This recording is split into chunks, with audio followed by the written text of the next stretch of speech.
Também os ditos populares é de outra maneira, mas equivale à mesma coisa, ao fim e ao cabo, que os provérbios. São, por exemplo, a parte comparativa.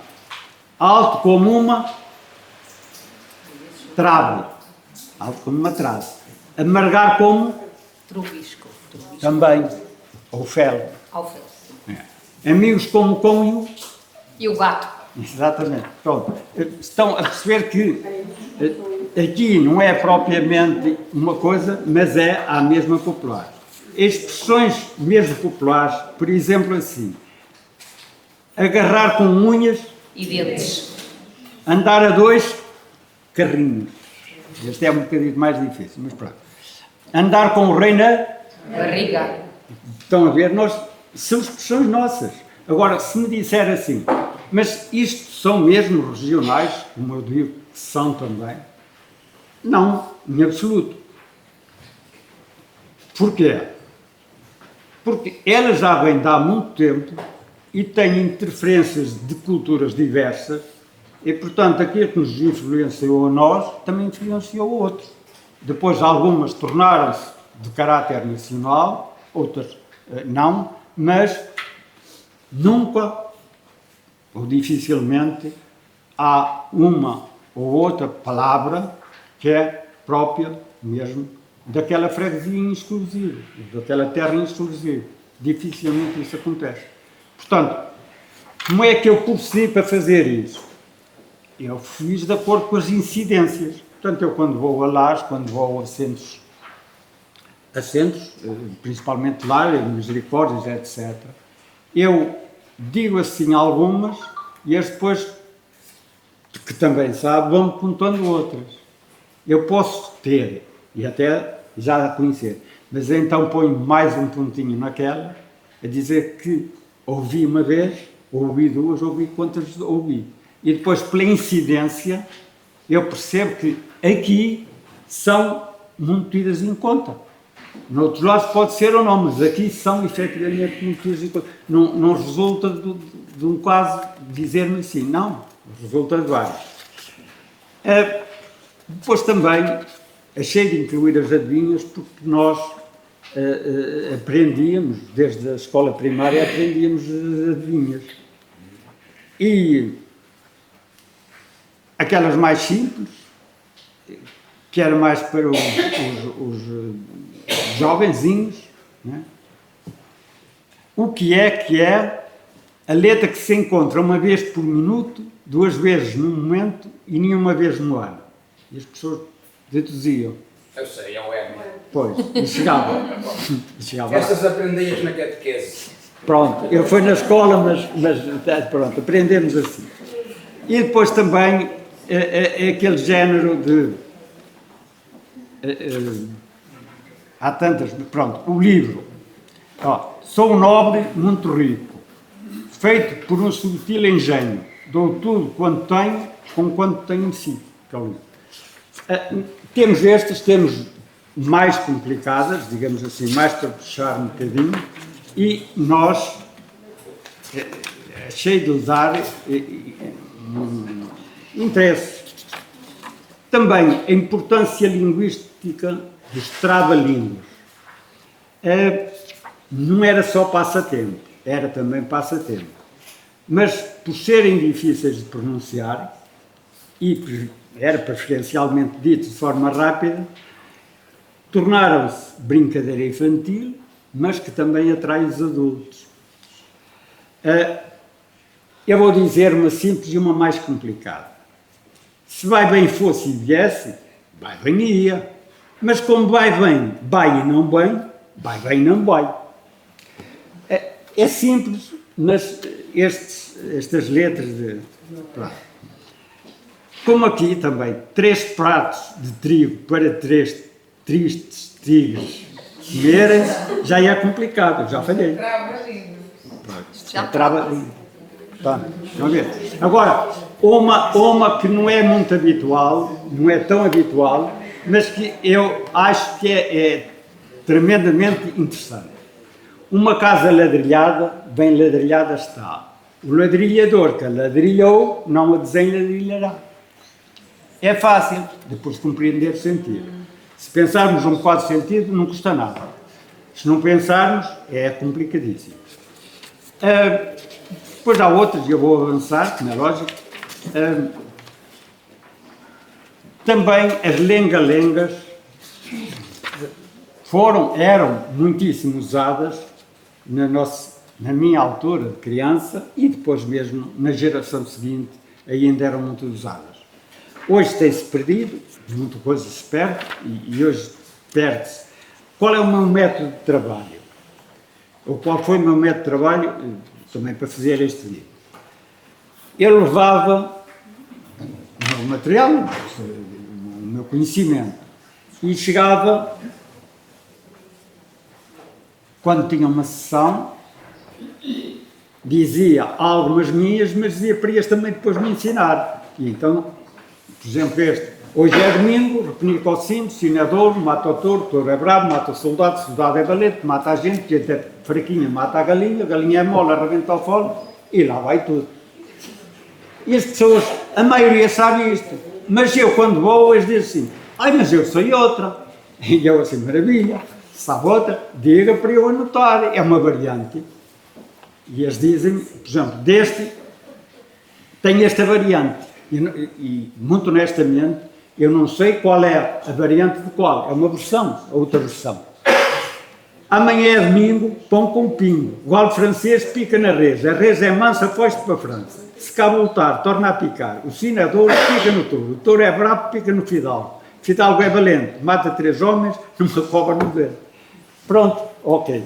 É mais uma das coisas. Antes também brincávamos, principalmente este era mais feminino, mas era daqueles jetos, tropalinho, lão, lá de cima, é feita de papelão, quando vai, por aí fora, era tudo trabalhinho. Agora, tem um capítulo, o terceiro capítulo, para a importância dos hábitos e crenças populares. Eram tantos que eu, digamos que fiz uma composição poética, mas para declamar. Porque, na altura, a saúde, por exemplo, era entendida para além do corpo. Acreditava-se que a língua dos cães podia ajudar a curar feridas, que a pele de cobra tinha utilidade para a tosse dos animais, ou que um susto bastava para interromper os soluços. Às vezes nós ainda acreditamos nisso. Não se tratava de ciência, mas de uma lógica própria, construída ao longo do tempo. Mas isto está bastante resumido e eu vou chamar o Manel Dias para, de algum modo, representar, porque é uma declamação representada. Hábitos, crenças e superstições. Entre o humano e o transcendente, entre o gesto simples e o mistério, vivia-se. E de certo modo ainda se vive. Não eram apenas superstições, eram modos de compreender o mundo, eram formas de o habitar. Vieram de longe, de boca em boca, de gesto em gesto. Não estavam nos livros, estavam nas mãos, nas palavras, na memória. São vestígios de antigas formas de pensar, mas não são apenas vestígios, são permanências. A saúde não era só do corpo, era do corpo e do que o rodeava. Um cão que lambia uma ferida podia curar. Uma pele de cobra podia aliviar a tosse. Um susto podia curar um soluço. Não se explicava, fazia-se. O corpo falava e era ouvido. Uma orelha quente dizia: falam mal de ti. Dentes espaçados diziam: cuidado. Sinais pequenos, leituras grandes. Os animais também falavam, à sua maneira. O cão que uivava, o moço que piava. Não eram apenas sons, eram avisos. A natureza natureza não estava fora, estava dentro. E porque havia o que não se via, havia também o que protegia. Uma ferradura à porta, alhos pendurados, alecrim, maninho, a palma benta guardada e depois queimada nas trovoadas. Gestos simples, respeitados, confiados. Havia lugares a evitar, as encruzilhadas, os caminhos em cruz. Assobiar à noite? Não. Andar para trás? Não. Como se certos gestos abrissem portas erradas. Dentro de casa, o cuidado continuava. Quem está aí, que se afaste, dizia-se antes de deitar fora a água. O pão que caía no chão era apanhado e beijado. Varrer à noite era arriscar a fortuna. À mesa tudo tinha medida. Oferecer, recusar, insistir e depois aceitar. O trabalho começava assim. Vamos lá principiar na hora de Deus. Não era frase, era a abertura de caminho. Os animais também participavam. Ovos postos a chocar, com palavras ditas. Leitões que entravam de marcha atrás. Como quem engana o azar, como quem chama a sorte. E havia noites diferentes. São João. Uma clara de ovo na água, um copo em silêncio e a espera. De manhã, nas formas, lia-se o futuro. Não era certeza, era esperança. O cuco também contava o tempo, canto a canto. Quantos anos, quantos caminhos, o futuro num som repetido. Outras crenças, um cabelo em água que virava cobra, uma criança que deixava de crescer, mas todas diziam o mesmo, há ordem mesmo no invisível. E havia o azar, o número 13, o gato preto, a escada. Evitar, não por medo, mas por prudência. Hoje pode parecer distante, mas não desapareceu, porque isto não é apenas crença, é forma de olhar, é forma de estar.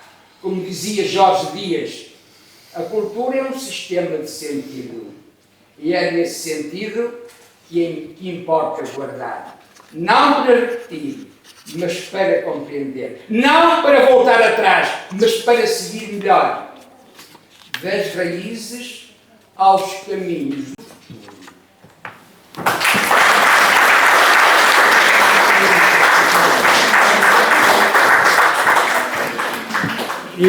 Isto assim, dito de outra maneira, nós compreendemos as tradições e sem ser propriamente repetir. Eu agora vou só dizer aquilo mais ou menos que tem o livro e depois vamos terminar também com uma leitura. Eu achei também de trazer a medicina popular e a arte de talhar, e de pecela e outros maleitas, porque no antigamente isso era relativamente comum, uma ou outra freguesia ter alguém especializado nas benzeduras e que era um misto de tratamento, chamamos mesinhas, mas tinha associados ingredientes naturais que nós não sabíamos, mas que afinal era a medicina alternativa de algum modo, era a medicina natural, e que nós agora percebemos porque é que determinadas ervas, determinadas coisas tinha a sua razão de ser, e o que curava não era propriamente a mesinha, mas era por aquilo mesmo que era feito. Eu podia aqui estar-vos a dizer como era talhar as aftas, o azaga e tal, mas isso acho que demora muito tempo, só mesmo lendo o livro. Eu só posso dizer é que naquele tempo acreditava-se. Eu tinha 8 anos, 9 anos, por aí, eu andava na escola, eu julgo que já era na 4ª classe. Posso estar errado e andar na terceira, por isso é que eu digo 8, 9 anos. E era-me dito que eu tinha um triçor nos olhos. O triçor nos olhos era como agora, quando nós somos alérgicos a qualquer coisa. E qual era a forma de curar? Me ensinaram que era assim. Tinha de fazer uma casinha, e depois deitava lume, e depois tinha as coisas que eu vou dizer a seguir. Claro, eu armado em pedreiro e carpinteiro, para mim foi muito complicado, mas lá fiz uma casinha, mal feita e pequenina, mas fiz.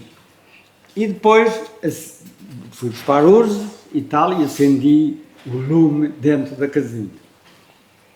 E depois era assim, tinha de dizer as palavras, era assim, eu ia saltava a casa e dizia, triçou, vai para a casa do meu avô, mas eu estava a dizer, triçou, vai para a casa do meu, como?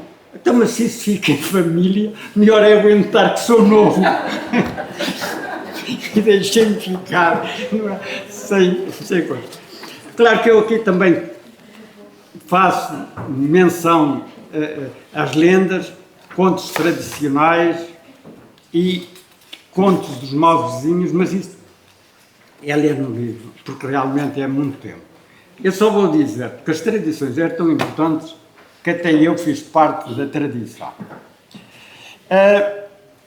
Porque todos nós dizemos, e eu, na altura, na primeira classe, quem é que aprendeu o A e U nos primeiros dias da primeira classe? Quase todos, do nosso tempo, quase todos.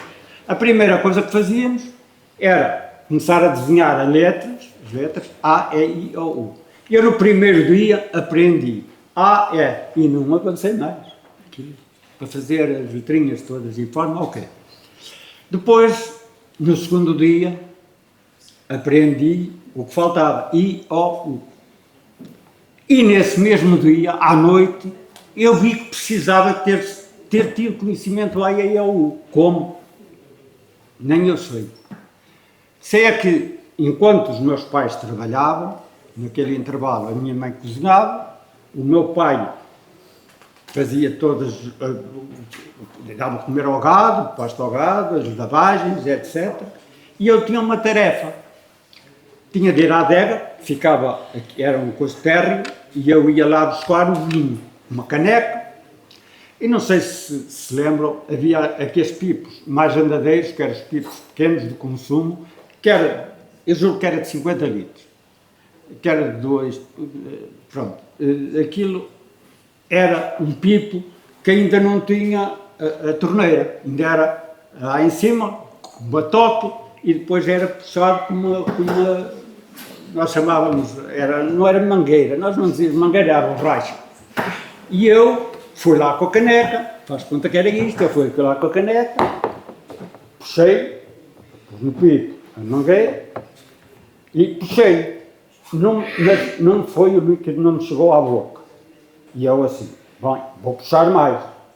Porque entretanto meus pais tinham substituído aquela por uma um bocadinho mais grossa. E eu puxei, na segunda vez, com força, e eu... disse eu. E depois, e estava aflito. E aflito estava ainda mais. E eu, comecei a respirar. E se eu não soubesse o A, E, I, O, U todo, hoje não estava aqui para contar esta história.